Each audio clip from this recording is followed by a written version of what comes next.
Treat people the way that you want to be treated. Except for in Call of Duty, you can talk shit, that's cool. I needed to be the black Ash Ketchum. It was my destiny to be the Negro Ketchum. But let's talk about why all white people look like spoiled milk when they take their clothes off. Modern warning. Step 1, get money. Step 2, repeat step 1. What up YouTube, NWN here, aka Young Negro Ketchum in the Johto region flexing. Apologies for this late review. This video just got put on the back burner for a multitude of reasons, mainly due to schedule, but enough with the excuses. If you don't want to get the Wii U version of this game and you're still on the fence about the 3DS version, I got you. Just know the last version of Smash Bros that I played was Melee. I skipped over Brawl, so I can't compare this to that. Story.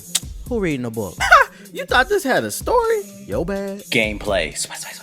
Nintendo packed as much as they could onto this tiny 3DS cartridge. Smash Bros 3DS features 5 game modes, over 40 characters, plus your created Miis, and most of the characters feel unique, so I caught myself experimenting with the entire roster. The objective remains to find any way to knock your opponent off the stage. You have for fun mode, which leaves items on for casuals, and for glory mode, which turns them off to please the tryhards. I love they made a separate playlist for each playstyle because if you're looking to improve your skills, you'll easily find solid competition in the glory mode. When it comes to the gameplay, I've been told this is faster than Brawl, but not as fast as Melee. I have no experience with Brawl, but after numerous hours of playing, I can say that this definitely isn't Melee. Kills are a lot harder to earn. You could tell that Nintendo aimed to please the competitive crowd because it's plenty of games where I or my opponent was at 100% damage or more, and it'd be like 200% before we died. In Melee, if you fell between 80 or 100%, you were flying off the map, no ifs, ands, or buts. I initially wasn't feeling the game because of the slow dying, but after putting hours into the gameplay, I eventually adjusted, and I can say it doesn't bother me anymore. I still will always prefer Melee's mechanics over this,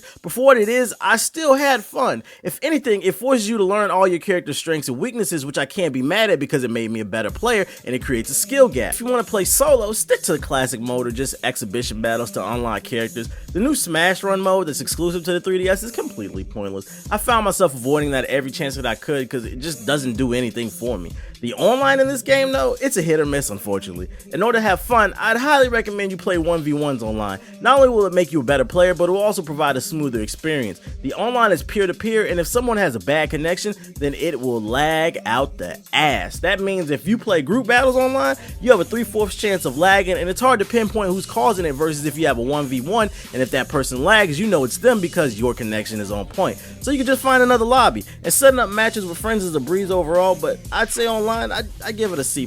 What I hated. No swag.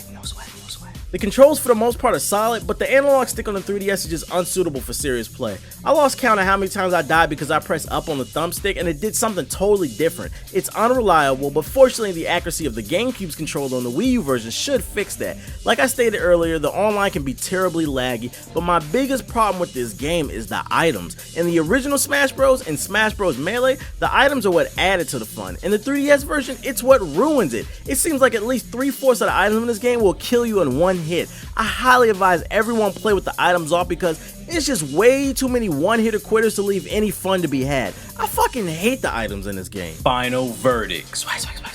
This game is exactly what I thought it would be. Smash Bros with a few tweaks and a roster update. Long as you go into it with the right expectations, it's fun to be had here. On top of that, the game is graphically impressive and it runs at a solid 60 frames per second. The online may be a hit or miss, but it worked well enough for me to recommend that you pick this up at full price. Smash Bros 3DS is a solid entry into the franchise, so let me know what you guys thought about this review and what you thought about the game if you played it. And when you're done, make sure to check out ModernWarNegro.com. We post the latest gaming news, previews, reviews, anime, comics, and music. It's your one-stop shop for all things geek. I'd like to thank you guys for watching, but my city needs me.